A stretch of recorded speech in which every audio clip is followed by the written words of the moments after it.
je me rends compte que je suis en train de me casser plein de préjugés que j'avais en tête. La culture ici que je rencontre, en tout cas, c'est tellement loin de ce que j'ai pu imaginer et de tout ce que j'ai pu vivre jusqu'à présent. Donc bref, en fait, là, je me rends compte que je suis en train de remettre beaucoup de choses en question.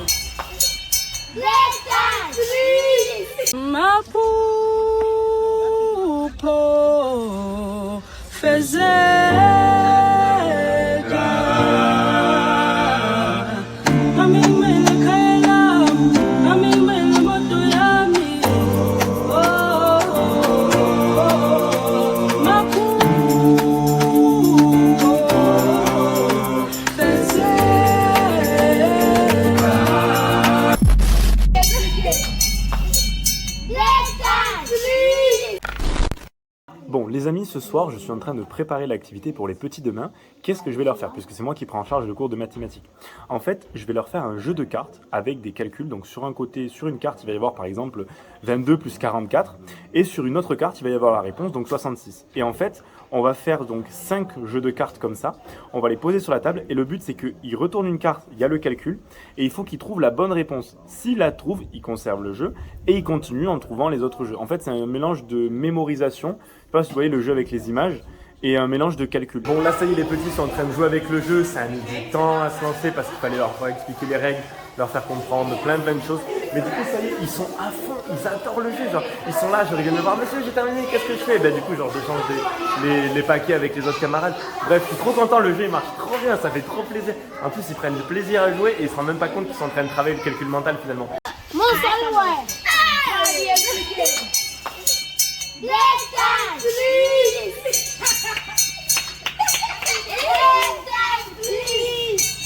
Donc là je suis dans la classe avec les plus grands et du coup comme ils sont vraiment bons, là cette fois on le fait pas avec des additions mais avec des multiplications. Et du coup regardez, l'idée c'est que du coup ils sont en train de faire un concours. En fait ils font en même temps et le dernier à chaque fois est éliminé. Le but à la fin c'est qu'il n'y ait qu'un binôme qui remporte la partie. Et ce qui est trop bien c'est qu'ils sont hyper à l'écoute, genre c'est avec des bouts de papier mais ils font super attention et ils sont super chauds, ils aiment bien ce qu'on fait, donc franchement ça fait trop plaisir. J'ai passé du temps à le faire ce jeu et là de voir qu'ils s'amusent ça me fait trop plaisir. Le truc rigolo c'est que du coup à force d'utiliser les cartes on peut voir à travers le calcul et le résultat. Et du coup, ils pensent pouvoir tricher en faisant ça. Genre, ils pensent qu'ils sont en train de magouiller en mode du coup, on va prendre et tout. Mais en fait, non, parce qu'en fait, finalement, ils continuent à travailler parce que ils voient le calcul et il est associé au résultat. Donc, même quand ils pensent tricher, ils sont en train d'apprendre. Et le matin, à la pause, je profite à chaque fois, genre, d'un petit moment pour aller manger une brioche, une sorte de brioche frite. Je sais pas trop ce que c'est, mais c'est super bon.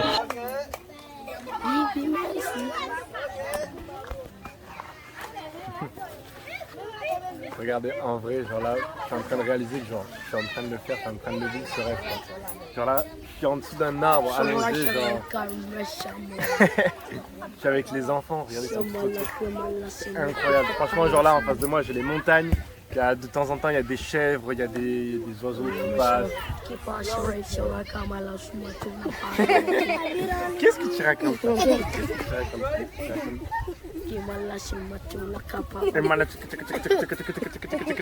Alors, le plus marrant du plus marrant, c'est quand je fais du beatbox. On a regardé.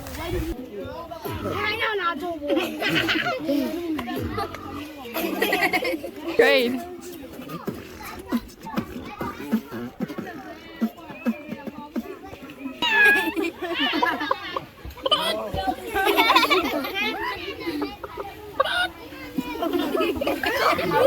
Bon, après cette dernière journée de la semaine avec les enfants, ça s'est super bien passé, mais qu'est-ce qu'on est fatigué, je vous jure, tous les volontaires, à chaque fois qu'on revient, on est mort. Heureusement qu'on a vraiment de bons repas à manger. Bon là, regardez, je me suis acheté du red bread.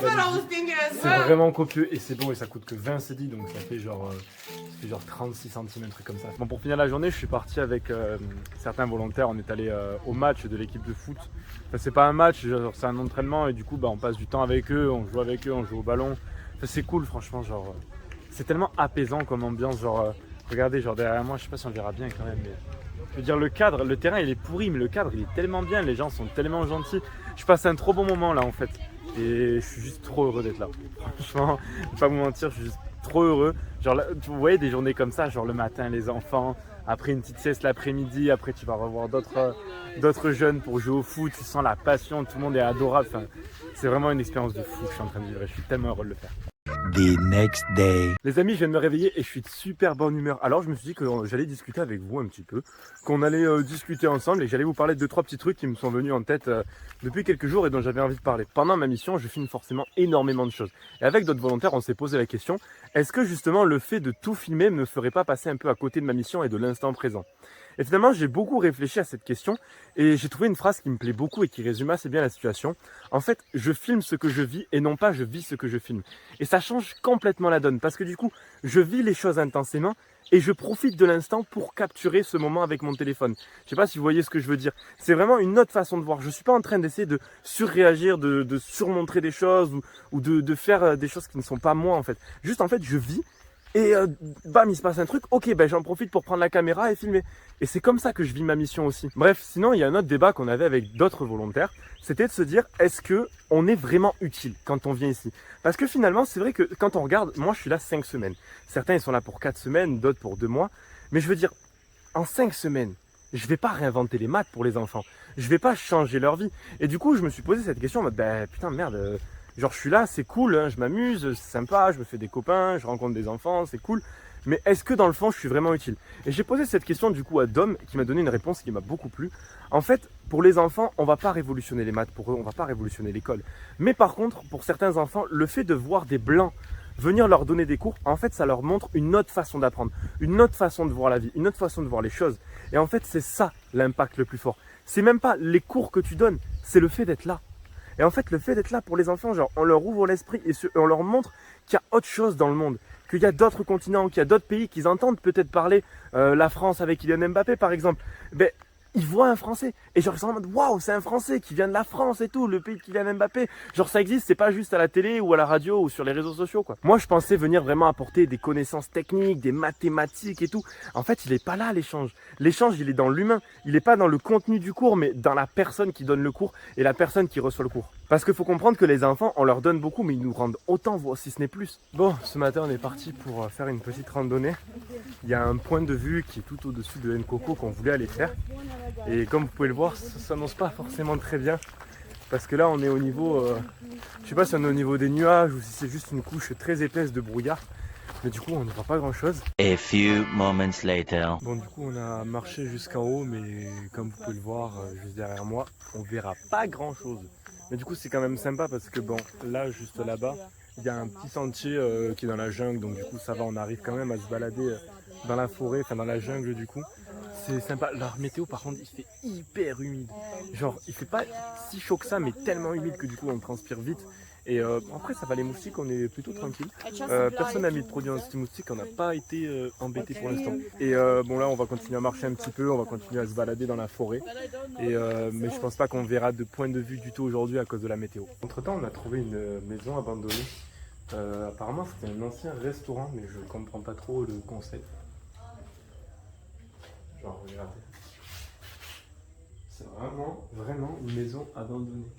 Le plafond il s'écroule, il va falloir que je fasse gaffe quand même.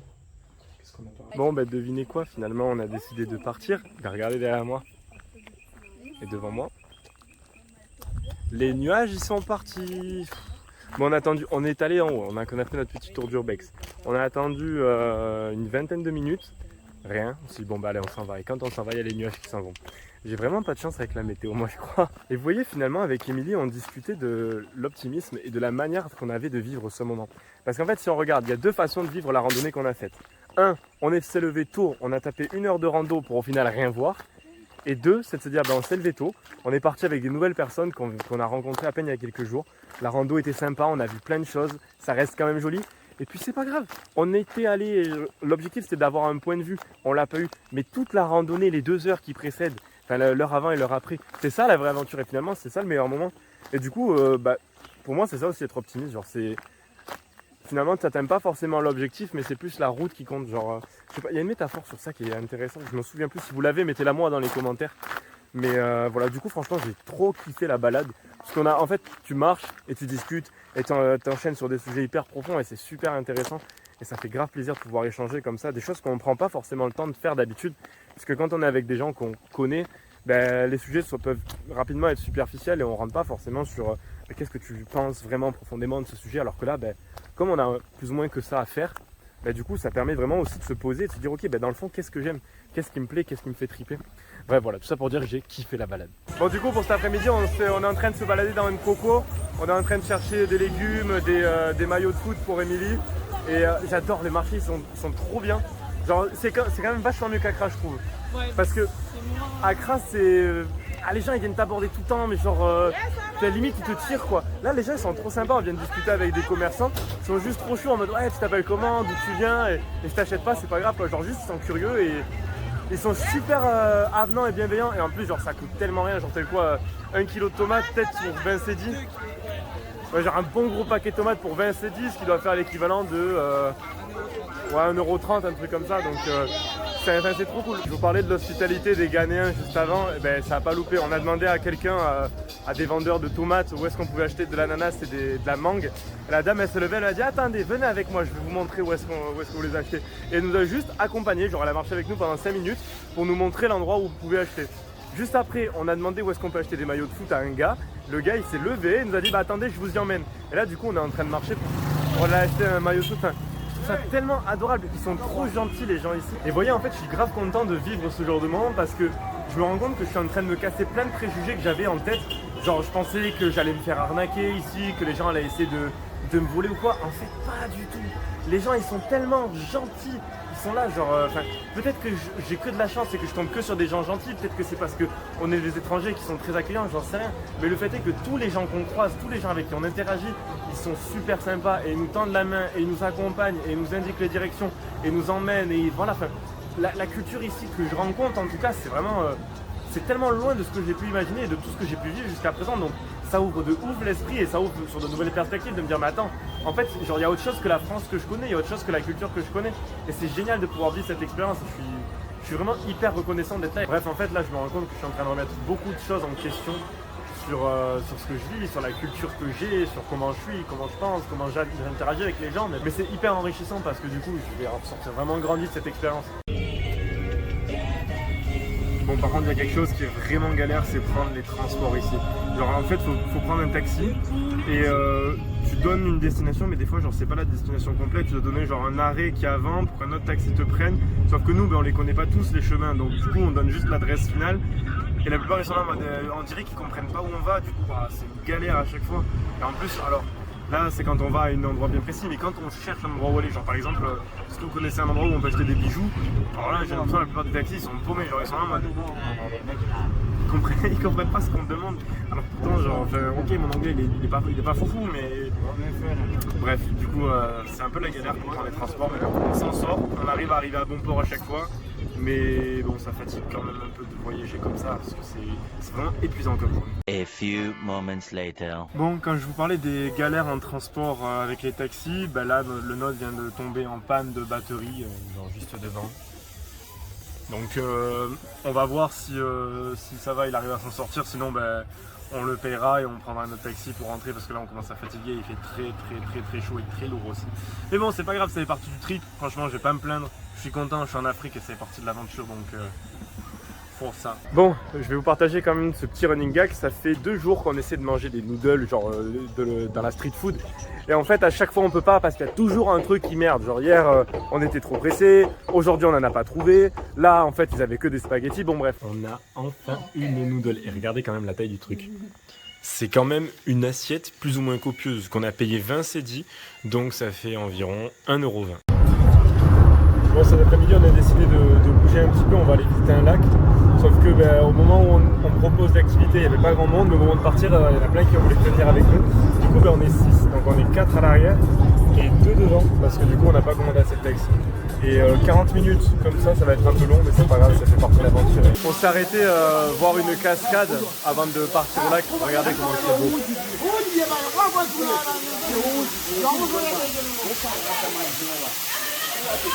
On se balade un peu, c'était sur la route pour aller au lac. Et là on va aller toucher un peu l'eau et après on part direction le lac. Peut-être se faire un petit tour en bateau, qui sait. On a continué un peu le chemin et je crois qu'on s'est perdu dans la ferme de quelqu'un. Genre c'est une ferme de bananiers. C'est quand même super joli.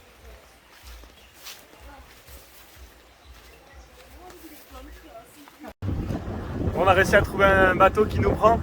Let's go!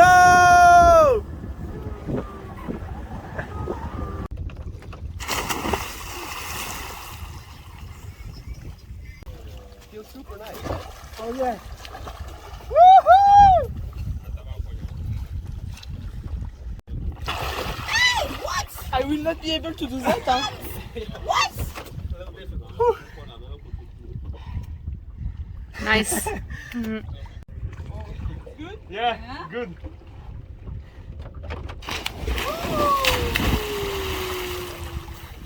En vrai, vous voyez, c'est à ce moment-là que je suis en train de me dire que je suis en train de vivre une dinguerie quand même. Genre. On vient de sortir de l'eau, on a fait une petite balade en bateau, on se balade dans le village, c'est un truc de fou. C'est trop bien en plus genre, de voir la culture. Hello! De voir la culture et les gens d'ici. Bref, en plus, on boit de l'eau en sachet. La vie est belle en fait. Donc juste pour vous voyez qu'il n'y a pas que des trucs super beaux, c'est pas tout le temps beau, etc. Regardez à quel point c'est pollué. Il y a vraiment des sachets plastiques partout. Il y a de tout partout. Alors regardez, je sais pas si on verra derrière moi.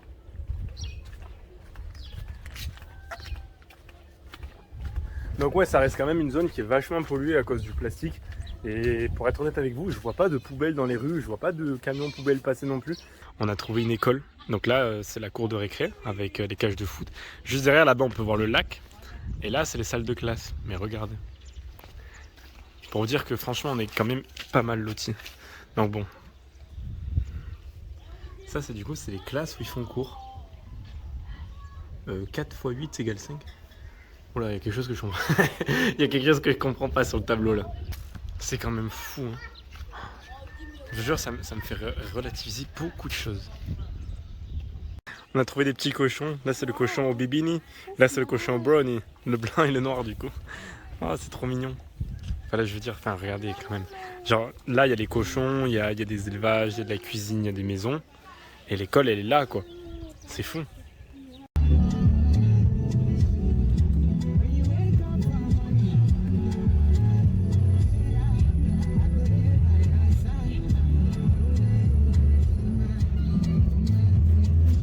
Bon, pour finir la journée, on est parti avec Émilie, genre on est allé marcher derrière la maison. Et en fait, en marchant, on a rencontré genre un fermier, un local. Et on a commencé à discuter et il nous a dit qu'en gros, lui, il faisait du charbon. Et il nous a dit, bah venez, je vous montre. Et du coup, là, on est en train de partir avec lui dans son champ pour voir comment il fabrique le charbon. C'est trop cool. Les gens ici sont trop gentils. Waouh. This is your farm. What is this? This is maize. Maize. Yeah. And what is it used to? Oh, corn. Oh, ok. Yeah. C'est le maïs. This is maize, corn farm. Et en fait, là, du coup, bah, il nous montre le charbon. Charbon qu'il fabrique. Ok. Donc là, il nous montre en fait comment le charbon il est fabriqué. Donc en gros, il le met sous la terre et dedans, il y a un feu. Donc si je comprends bien évidemment. Et du coup, là, il y a du charbon. Et le charbon, il se fait comme ça. Donc après, il le récolte et il le met dans les sacs qu'il y a juste derrière. Et après, il va le vendre au village. C'est quand même sacrément beau. Here in Ghana, everybody cook with. Voilà, du coup, il nous a dit qu'il avait commencé un autre feu. Donc là, on est en train de rentrer. Donc lui, il va rentrer chez lui et c'est sur notre route. Donc on va s'arrêter et il va nous montrer comment du coup il fait le charbon, genre les premières étapes vu qu'il vient d'en recommencer. Hein. Du coup, la nuit, elle est tombée super vite. On s'est fait surprendre avec Émilie, mais bon, ça va, on a quand même le flash de nos téléphones. Donc, ce qu'il nous explique, c'est qu'en gros, il met tout le bois ici. Après, il va mettre de l'herbe par-dessus. Après, il va mettre donc un mélange de sable et de terre. Enfin, c'est la terre qu'il y a ici. Et après, il va allumer le feu. Et à partir de là, il va récupérer du coup les troncs directement, mais sous forme de charbon. C'est comme ça que ça fonctionne ici. Bref, c'est quand même une expérience incroyable. Enfin, on se balade, on rencontre un mec qui finalement nous dit ah, bah, attendez, je vous montre, je vous explique, je vous apprends comment on fait. Et super gentil. Enfin, franchement, c'est trop cool. J'adore les rencontres comme ça. Et je veux dire, c'est improbable. De base, on est juste parti marcher. Et là, on en vient à apprendre à comment on fait du charbon ici et comment il le vend. Il nous expliquait aussi, en gros, la terre sur laquelle je suis actuellement, il l'a achetée. Mais la première terre qu'on a vue, c'est une terre qu'il, en gros, loue pour 5 ans. Donc pendant 5 ans, il l'a, fait ce qu'il veut dessus. Et dans quelques années, soit il la reloue, soit il la rend et c'est quelqu'un d'autre qui la prend. Mais c'est super intéressant de comprendre comment ça fonctionne aussi ici, tout ce fonctionnement, les fermes, etc. Je trouve ça trop cool. Là ce matin ça va pas du tout et j'ai la boule au ventre avant d'aller à l'école. Depuis ce matin on n'a plus d'eau courante et de vous expliquer qu'en fait je pense que je me suis bien planté. Je fais partie d'un truc et je suis en train de faire quelque chose qui a de l'impact. Mais là dans le village, nous on est les seuls quasiment à avoir de l'eau courante.